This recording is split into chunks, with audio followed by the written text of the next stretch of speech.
Welcome to Mahanagar news. తమిళనాడులో పొత్తుల గురించి చర్చలు కొంచెం ఎక్కువగానే జరుగుతున్నాయి.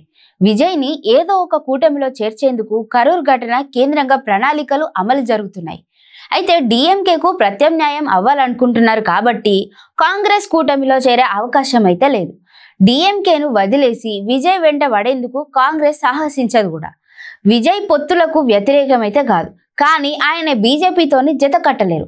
అన్నా డిఎంకేతోని మాత్రం కలిసి పోటీ చేసేందుకు మొదటి నుంచి అనుకూలంగానే ఉన్నారు. కానీ అన్నా డిఎంకే బీజేపీతో కలిసిపోయింది. ఇప్పుడు అన్నా డిఎంకే మరోసారి విజయ్ పార్టీతో టచ్లోకి వస్తున్నట్లుగా ప్రచారం అయితే జరుగుతోంది. బీజేపీ లేకుండా అన్నా డిఎంకేతో కలిసి పోటీ చేస్తామని విజయ్ సంకేతాలు ఇచ్చారు. కానీ బీజేపీ ఎవరిని వదలదు. ఆ పార్టీని వదిలేసేంత సాహసం అన్నా డిఎంకే చేయదు. ఉంటే బీజేపీతో కలిసి ఉన్న కూటమిలోనే విజయ్ చేరాల్సి ఉంటుంది. ఇప్పటికైతే సైద్ధాంతికంగా బీజేపీ శత్రువని విజయ్ ప్రకటించారు. కానీ ఆ దిశగా ఆలోచనలు అయితే లేవు. కానీ కరూర్ ఘటన ఆ తర్వాత విచారణ ఇతర విషయాలతోని విజయ్ ఒత్తిడికి గురవుతున్నారు. ఆయనకు మద్దతు అవసరం వచ్చింది. అన్నా డిఎంకే విజయ్ను మెత్తబరిచేందుకు ప్రయత్నిస్తోంది.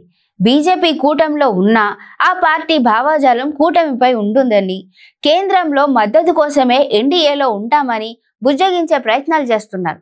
దక్షిణాదిలో వేరే రాష్ట్రాల్లో బీజేపీతో మైనర్ భాగస్వామిగా ఉందని, అలాగే తమిళనాడులో కూడా ఉంటుందని నచ్చజెప్పే ప్రయత్నాలు చేస్తున్నారు. గతంలో కూడా విజయ్ ఇప్పుడు బీజేపీ విషయంలో అంత కఠినంగా లేరు. కరూర్ ఘటన తర్వాత ఏకపక్షంగా మద్దతుగా నిలిచారు. ఆ పార్టీ నేతలు కూడా అన్నామలై, ఖుష్బూ లాంటి వాళ్లకు కృతజ్ఞతలు కూడా చెప్పారు. ఆయన మెల్లగా కడుగుతున్నారని చెప్పి బీజేపీ క్లారిటీ వచ్చింది.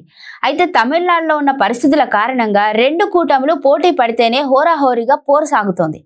రెండు కూటములతో పాటు విజయ్ పార్టీ ఒంటరిగా పోటీ పడితే ఓట్లు చీలిపోయి డిఎంకేకు భారీ మెజార్టీ లభిస్తుంది.